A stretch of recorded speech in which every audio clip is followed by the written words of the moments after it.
that you're the prize always. Say that one more time. Just remember that you are the prize. Yes.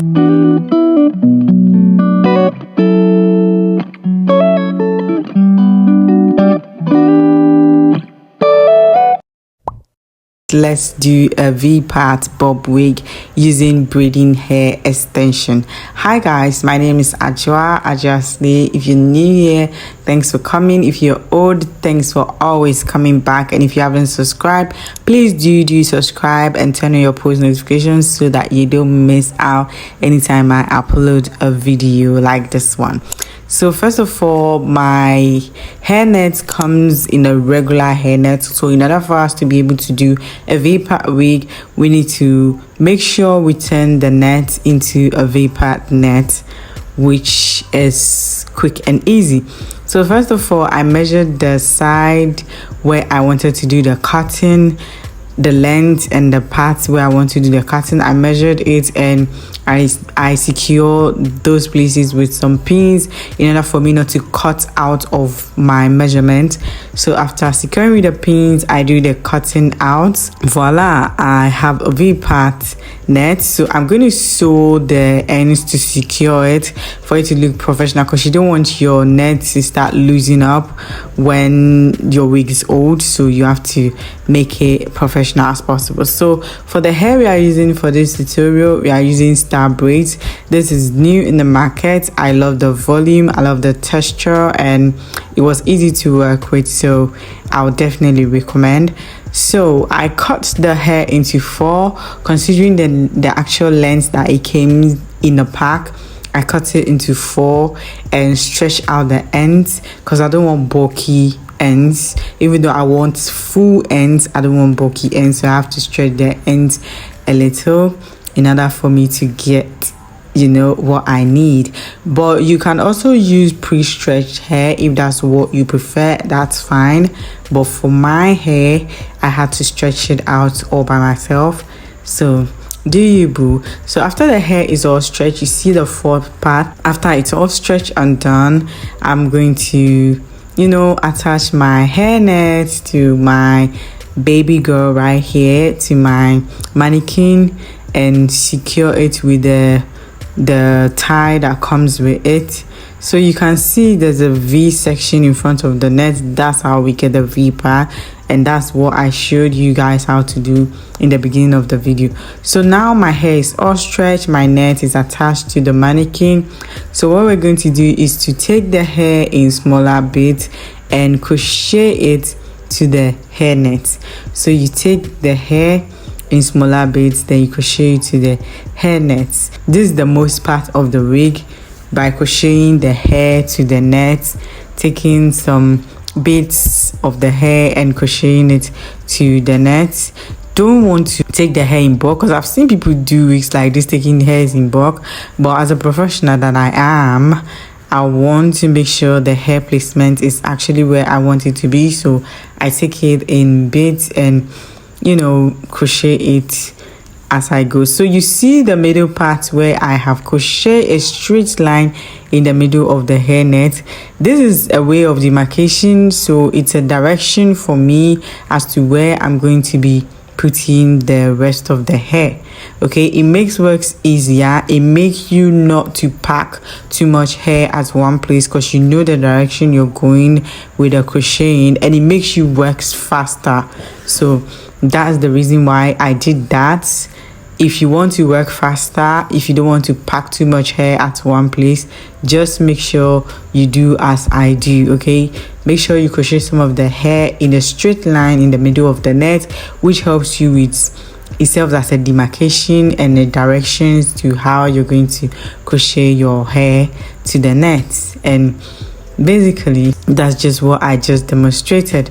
So you're going to keep crocheting the hair to the net till it gets to almost the brim of the hair net, where this is where the juicy part is. So at this point, you're going to create our own bone straight hair bundles using braiding hair extension, of course. So you're going to get a straight a straight space, like a plain space, and you're going to you're going to put 2 nails on a plate. I don't know how to explain this, but as you can see, that's a table, and I have attached nails to each side of the table, and on the nails I kind of make my rope. I tied my rope around the nail to get this straight rope thing that I am attaching the hair to. I don't know how to further explain it, but I'm sure you get the gist. So in order for you to attach the hair to the thread or the rope, whatever you want to call it, you attach the hair to the thread. Look at how I'm doing it. Then you pass the rest of the hair through. It's simple and easy. Like, pay attention to the video, you're going to understand what I'm doing. You create a loop and you pass the hair through the loop, and voila, we have our bone straight hair ready and looking beautiful. Like, who's going to tell you this was made with braiding hair extension? Like, the bone is straightened with this hair. Like, what do you mean? So in order for the hair not to come off, I created a knot at the ends of the hair to make sure it doesn't come off. Each end of the thread to make sure the hair does not come off. So now we have our bone straight hair bundle ready to be sewed to the wig. Okay, so like I said from the beginning, I said we're going to do the crocheting to almost the brim of the net. So now that we are at almost the brim of the net, we are literally going to be using our DIY bone straight hair bundles to conceal the wig. Okay, to conceal it, because we don't want to do the crochet to the ends. It's going to look tacky, it's not going to look professional. So in order for you to conceal it, make it look like you're actually using hair bundles to do this wig, that is why we turn our braiding hair extension into bone straight hair bundles, and we are going to sew the hair bundles to conceal the wig. And this is easy peasy. Like, this is the best tutorial you can find on the market, yeah, if I do say so myself, because yes, this is innovative, this is adventurous, if you ask me. This is beautiful. So you're going to sew your hair bundles, your DIY bundles, your proudly made DIY hair bundles to conceal the wig, and voila. So this is the last section of the hair bundle. You're going to sew it to conceal the wig, and that's it. Okay, you see my sewing method. I have a very easy and very securing sewing method. If you really paid attention to the video and my sewing technique, you are going to get it. In order for you to sew the tracks, the bundles, to make sure they are secured, that they don't come off anytime soon. So when we are done with sewing all the bundles, now it's time to kind of press our hair. Press the hair, make it look sleek, more sleeker. So what we're going to do for that part is to flat iron the hair. Don't forget that the hair is synthetic, because we're using braiding hair to make this wig.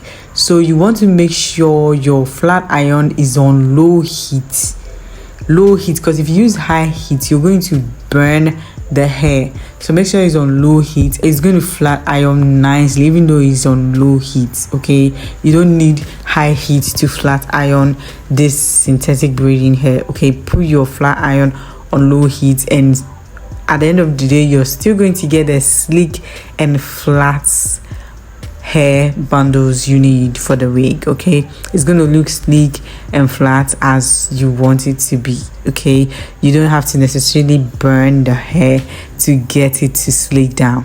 Yeah, as you can see, can you see from what I've done, from the little I've done, can you see how beautiful, how sleek the wig is looking? Like, at this point I was so tempted not to cut it. I was so tempted and want to wear the wig in a straight form without cutting it. like in a bone straight form without cutting it after the flat ironing and pressing down the hair, making it look sleek and very beautiful. Like some of these Mongolian hairs that people have been buying does not look sleek as this hair is looking, let's not lie, but that's a story for another day. But all I can say is my hair is looking sleek. My DIY bone straight is looking sleeker than your Mongolian wig. Okay, so you're gonna press till you're done with the whole wig.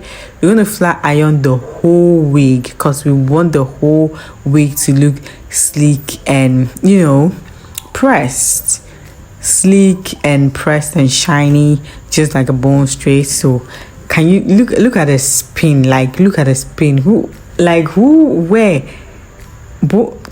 synthetic hair wear like where? So at this point we are going to cut our hair into a bob. Don't forget, in case you've forgotten, when you saw the sleek long hair, you've forgotten that we are doing a bob wig. We are doing a bob wig, sister. So we are going to attach a measuring tape to the wig to measure the length that you want to cut. So you cut at the length using the measuring tape. So I don't know what with me and my obsession for 8 inches. Like I'm so obsessed with owning an 8 inches bob wig. So I cut this hair into my 8 inches bob wig. So let me give you a tip here. No matter the length you want to cut your hair, let's say you want to cut yours into 12 inches, I would advise that you cut your hair into 13 inches so that when you make any mistake, you can correct it. You can go back and do the cutting once again, and you actually will not deplete your length. Okay, even though you made a mistake, but you're not defeating the length, the actual length that you want. So when you make mistake with the 13 inches, you can go back in and straighten your mistake, and at the end of the day you still have your 12 inches. Okay, so that is what I did for the cutting. I actually cut the hair into like 10 inches before I made some corrections and got my 8 inches.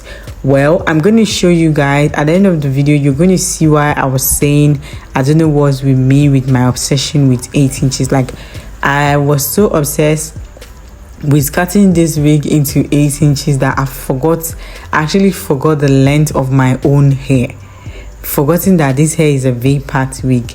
We will get there. So you see, after I did the cutting, I burned my mannequin, so that way you're going to see the hairs under which we're not able to cut. You're going to see them and you're going to cut them just as I'm doing. So now our wig is ready, looking sexy, looking all cute. Like now it's time to sew in the security, because you don't want to fling your hair and your wig is on the floor.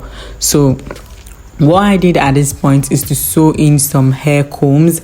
I literally sewed 3 hair combs into the wig. I sewed 2 at the ends, at the front ends, then 1 at the middle part. In order for your wig to be secured, you need to sew in your comb.